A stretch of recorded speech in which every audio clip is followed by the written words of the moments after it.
Nous voici à la fin donc de l'exécution du fantôme, qui a pris à peu près, 10 minutes, et nous avons la possibilité soit de relancer le fantôme, soit de télécharger le fichier CSV qui a été donc généré.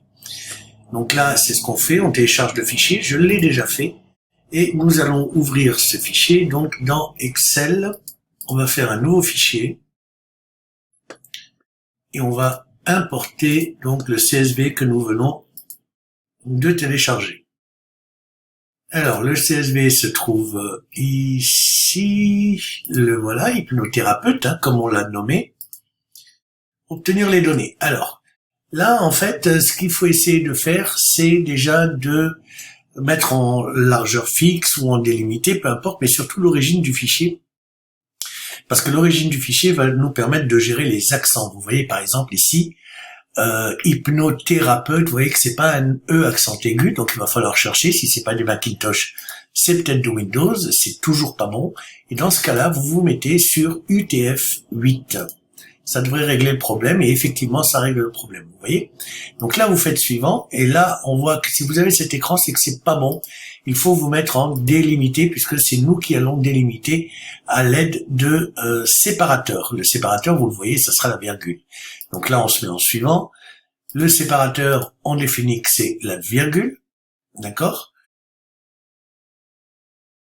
Et là, si on remonte un petit peu, voilà, on voit que les choses ont été faites et que le séparateur est bon, il a séparé le name, etc.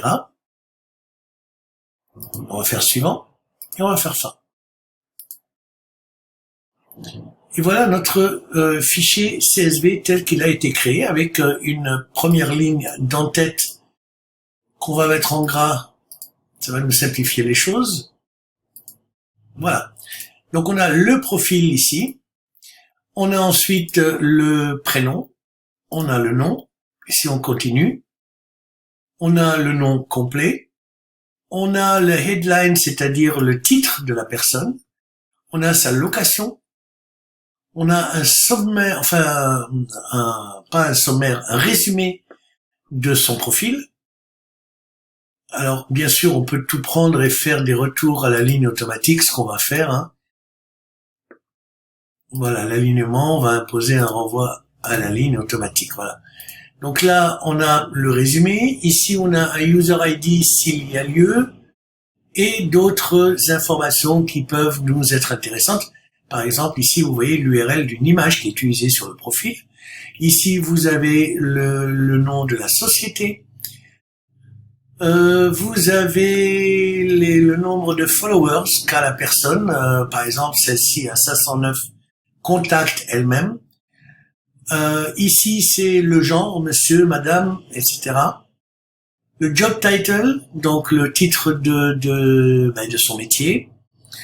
La compagnie URL, LinkedIn URL, compagnie ID. Vous voyez, on a tout un tas d'informations qu'il faudra évidemment trier pour les rendre, pour en extraire les données qui nous intéressent. Vous voyez, il y a website, il y a téléphone. Alors, est-ce qu'on a website et téléphone quelque part? Voilà, on a des adresses, effectivement. On n'a pas trop de téléphone. C'est probablement que la personne l'a pas renseigné. Voilà, taille d'entreprise, éventuellement. On a des informations là-dessus, peut-être.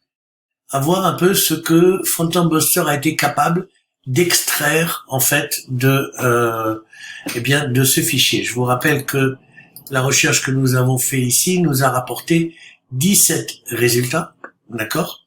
Et sur ces 17 résultats, si on regarde un petit peu ce qu'on a comme résultat, on va regarder. Voilà, on a un peu plus de 17 résultats, mais en même temps, c'est des résultats qui n'en sont pas vraiment, puisque vous regardez ici, si vous regardez la première profil URL, voilà, ensuite il y a plus que le profil URL. Vous voyez ici, c'est pas un profil d'URL, c'est un peu des textes qui viennent. Voilà, donc à vous après, à partir de ce fichier CSV, de pouvoir un petit peu extraire les données dont vous avez besoin. Pour revenir à notre Phantom Buster. Donc voilà, c'est peut-être un outil qui peut vous être intéressant.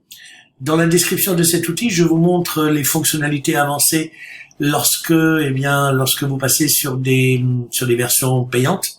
On va revenir sur la version originale en anglais. Voilà, donc si on revient après sur le dashboard, c'est-à-dire le tableau de bord, on voit qu'il y a un Phantom qui peut être lancé manuellement quand vous le voulez. Vous voyez, il n'y a pas de souci. Et puis ensuite, il y a, comme je vous disais, le pricing, c'est-à-dire les prix. Alors, vous avez des choses ici, vous avez toutes les, qu'on peut d'ailleurs traduire en français. Vous avez évidemment, plus vous montez dans les gammes de prix, et plus vous allez pouvoir faire des choses intéressantes en termes de fonctionnalité. D'accord? Voilà, flux de travail qui est prévu, travailler. Alors c'est nouveau, hein, ça vient de sortir, et donc du coup il y a des choses qui sont encore en développement. Et puis voilà. Donc, écoutez, j'espère que cet outil Phantom Buster vous plaira. Je vous rappelle qu'il dispose donc d'une extension pour Google Chrome pour accéder au site. Donc, où que vous soyez, par exemple, voilà, si on est sur Google, eh bien, il me suffit de cliquer dessus pour accéder à mon site. Voilà, je vous remercie de votre attention et j'espère que cet outil vous rendra bien des services. À bientôt.